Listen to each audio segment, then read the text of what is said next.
Hello மக்களே! Welcome back to our channel. நான் உங்க திருச்சி பையன். நான் உங்க மதுரை பொண்ணு. பெர்த் டெஸ்ட் 2ஆம் நாள் இன்னைக்கு முடிஞ்சிருக்கு. இந்தியா 172க்கு விக்கெட் எதுவும் விழாம வலுவான நிலையில இருக்காங்க அப்படின்னு தான் சொல்லணும். டே 2 ஃபுல் ரிவ்யூ. வாங்க வீடியோக்குள்ள போலாம்.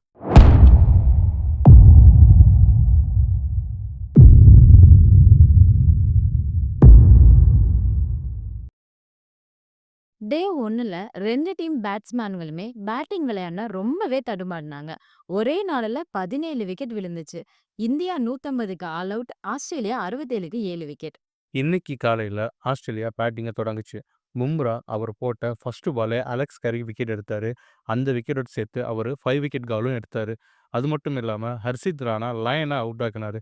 இப்போ ஆஸ்திரேலியா 79க்கு 9 விக்கெட் அப்படின்னு இக்கட்டான நிலைமையில இருந்துச்சு. இங்க தாங்க ட்விஸ்ட்டு. சரி அடுத்த விக்கெட்ட ஈஸியா எடுத்துருவோம். மேட்ச் முடிஞ்சிரும்னு பார்த்தா, ஸ்டார்க்கும் ஹேசல்வுட்டும் பொறுமையா விளையாடி நம்ம பொறுமைய ரொம்பவே சோதிச்சுட்டாங்கங்க. ஸ்டார்க்கு கேகேஆர்ல அவர் கூட விளையாடுற ராணாவ ஸ்ட்ரெட்சிங்லாம் பண்ணாரு. பிட்ச் டோட்டலா மாறிடுச்சு. முதல் நாள்ல இருந்த ஃப்ரெஷ்னஸ் இல்லாம வறண்டு போய் இருந்துச்சு.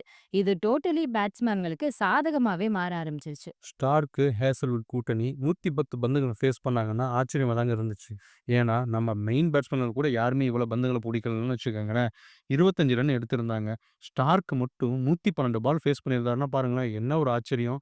இருந்தாலும் நம்ம ஸ்கோர அவங்களால தாண்ட கூட முடியலங்க. 104 ரன்னுக்கு ஆல் அவுட் ஆயிட்டாங்க. கடைசியா ஸ்டார்க்கு யார ஸ்லெட்ஜ் பண்ணாரோ, அதே ராணா பால்ல அவுட் ஆயிட்டாரு. ரிஷப் பந்த் கேட்ச புடிச்சு விக்கெட் எடுத்திருந்தாங்க. ஒரு வழியா ஆஸ்திரேலியா ஆல் அவுட் ஆயிட்டாங்க. பேட்டிங் ஆரம்பிச்ச இந்தியா நல்ல பாசிட்டிவா ஆட ஆரம்பிச்சாங்க. ஜெய்ஸ்வால் அண்ட் ராகுல் 2 பேருமே கான்ஃபிடன்ஸா விளையாடுனாங்க. பவுலர்கள் ஸ்டெம்ப் லைனுக்கு வெளிய பால போட்டு ஷார்ட் ஆட வச்சு நம்மள ஆசைய தூண்ட பார்ப்பாங்க. ஆனா, நாம என்ன பண்ணணும்? அவசரப்படாம வெயிட் பண்ணணும். பவுலர்ஸ் டயர்ட் ஆன பிறகு அவங்களே தப்பான பால ஃபுல் லென்த்ல போடுவாங்க.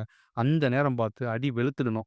இப்படி தான் டெஸ்ட்ல விளையாடணும் அப்படின்னு ராகுல் டிராவிட் பிரேக் டைம்ல பிரைவேட் சேனலுக்கு பேட்டி குடுத்துட்டு இருந்தாருங்க.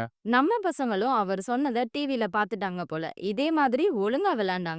ராகுல் ஃபுல் லென்த் பால டிரைவ் ஆட, ஜெய்ஸ்வாலும் பவுன்சர் பால அப்பர் கட் ஆடினாரு. ஸ்டெம்ப் லைன் வெளியில வந்த பாலையெல்லாம் நல்லா லீவ் பண்ணாங்க. Compare to first innings pitch டோட்டலா மாறிருச்சுங்க. ஸோ பவுலர்ஸ் என்னதான் முக்கி முக்கி போட்டாலும் அவங்களால ஒண்ணுமே பண்ண முடியல. அதனால பேட்ஸ்மேன்கள் கம்ஃபர்டபுளா விளையாடுனாங்க. இது தான்டா சான்ஸ் அப்படின்னு 2 பேட்ஸ்மேன்களும் இந்த சான்ஸ யூஸ் பண்ணி ஸ்கோர நல்லாவே ஏத்துனாங்க. இப்போதைக்கு இந்தியா 172க்கு நோ லாஸ். 20 வருஷம் கழிச்சு இப்ப தான் இந்தியா ஓப்பனிங் ஜோடி வந்து பார்த்தீங்கன்னா, ஆஸ்திரேலியால 100 ரன் அடிக்கிறாங்கன்னா பார்த்துக்கோங்களேன். டோட்டலி இந்தியா 218 ரன் லீடிங்ங்க. டே 3 நாளைய ஆட்டம் ரொம்பவே இம்பார்ட்டன்ட்.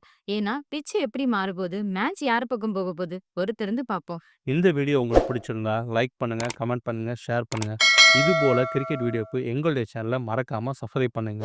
மேலும் பக்கத்தில் இருக்க பெல் ஐக்கான கிளிக் பண்ணிடுங்க. அப்பதான் நாங்க போடுற எல்லா வீடியோவும் உங்களுக்கு உடனுக்குடைய நோட்டிஃபிகேஷன்ல வரும். நன்றி, வணக்கம்.